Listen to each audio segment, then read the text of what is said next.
Excited ka na bang makita si Abby? Tumazzoom. Oo, ha ha ha ha. Miss ko na yan eh. Guys, Miss mo na? Miss mo na siya? hawakan mo. Hawakan mo guys. Ay, grabe, mainit-init pa. Pinabasa ni Chris kanina yung ano. Pinabasa ni Chris kanina yung... Ano ang sinabi mo kanina? Yung namimiss mo na ba si Abby?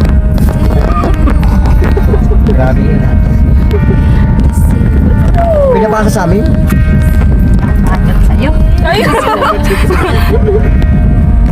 Si Kuya Norman ang salary. Hinila ko talaga yung cellphone niya. Hindi naman pinabasa. Hinila namin. Pero ayaw nyo talagang babasa. Nasa talaga na